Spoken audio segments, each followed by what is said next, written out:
Is it a camera or is it a phone? Well, it's actually a bit of both. This is Abhinav from PhoneBunch and welcome to our full review of the Asus Zenfone Zoom.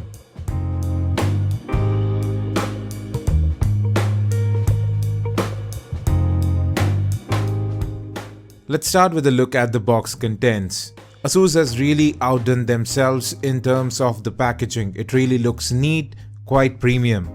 Now, I've been using the Zenfone Zoom for about a week now and I'm really impressed with the build quality of the device. I just wanted to show you everything that comes within the box because it was a great experience opening this one.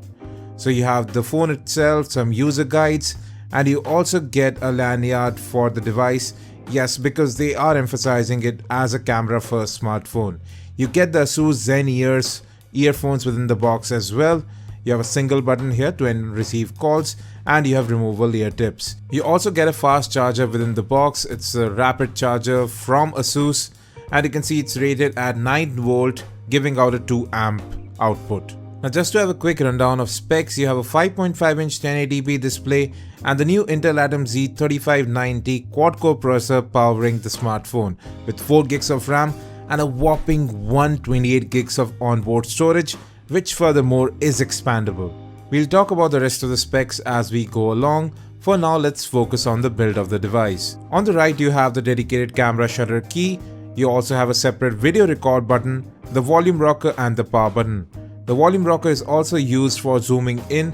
You have the micro USB port, primary microphone at the bottom, and at the top you have the audio jack and a secondary noise cancellation mic. Now at the back is the hero of the device, the 13 megapixel rear camera with optical image stabilization, laser autofocus, dual tone LED flash and a 10 element Hoya lens. Yes, this is the thinnest smartphone with 3x optical zoom. We'll talk about the camera in greater detail later on. For now, let's move inside. So this is a single SIM smartphone, supports 4G LTE connectivity and you can expand that 128 gig storage with a micro SD card. The phone feels good to hold. Now you also see that stitched part at the bottom which adds to the grip when you hold the device for capturing images. Now, not to miss out, you also have a 5 megapixel front facing camera, proximity and light sensors along with the notification LED in the front and sadly capacitive buttons which don't light up just like any other Zenfone device. From the front, this looks like any other Zenfone device, but yes, there are a few characteristic differences. You have a 5.5-inch 1080p IPS display which has good viewing angles, good color reproduction, albeit slightly oversaturated, but you can tweak that using the Splendid app. Even outdoors, this display is quite visible, but it's not the brightest that I've seen in this price bracket. Now coming back to the rear camera, you have optical image stabilization and in-body zoom, which means that the camera lens doesn't move, at least on the outside. You can easily launch the camera app by long pressing the shutter button. It is a dual stage key. Now the rear camera does capture images quickly and focuses in fast as well. In macro shots, it does take a little bit of time to focus in. Now I'll just show you some of the modes that are available on the device. You have manual, HDR, depth of field, low light, night. Now if you jump into the manual mode, you have lot mode control with white balance, exposure, shutter speed which you can actually push to 32 seconds. You have manual focusing available as well, and then there's the zoom, 3x optical zoom, which is pretty brilliant. I'll just show you some of the samples. I've taken this shot standing at the same position. Yes, you can zoom in 3 times, that is optical zoom, not digital, and get a very clear image. This phone focuses in very fast as well. The front facing camera here was pretty decent too. Now even in low light, this camera did perform quite well, but yes, there was a bit of noise in images.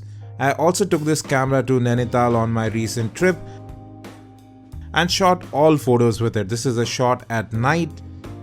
In the morning, the front facing camera is a bit noisy. The rear camera does have some issues with focusing, but overall I'm still quite impressed with the camera on the Zenfone Zoom. We'll have a separate camera review where we'll be focusing on all different types of scenarios where you want to take a photograph with your smartphone, so stay tuned for that. If I'm not comparing and we forget the price bracket, the Zenfone Zoom definitely has a very good camera. Now call quality is actually pretty good on the device, but network reception is a bit on the average side. Wi-Fi speeds as well as 4G LTE speeds were good on the device. You have Wi-Fi hotspot, Bluetooth and USB tethering all working fine. NFC works great here as well, as does GPS. You do have a compass or a magnetic field sensor, which definitely helps. Now audio quality here is really top notch. The included Zen ear headphones sound great. They have good control over bass and treble too. The speakerphone here is quite loud, clear and doesn't distort at full volume.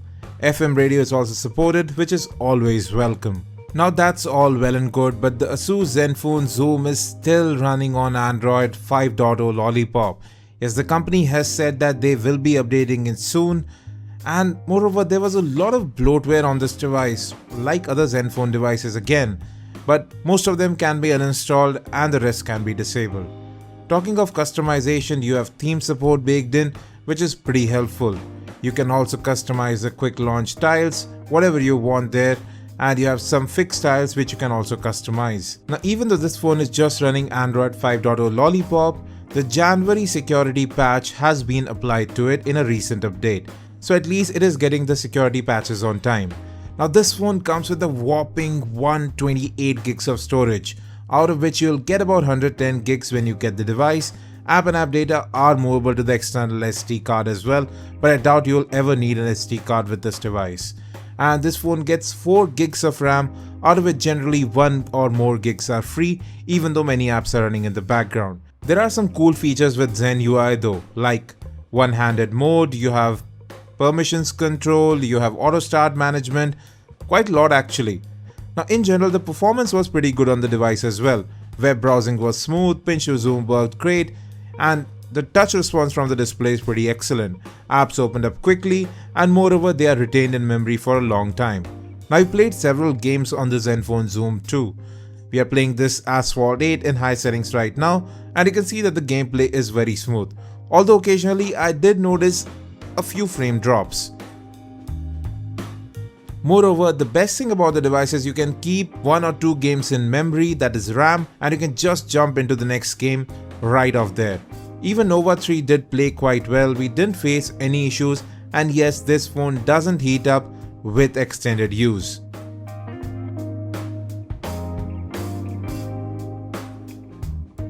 Now let's come to battery life. The 3000 mAh battery charges up to 70% in less than 60 minutes with the included charger. So fast charging really works well here.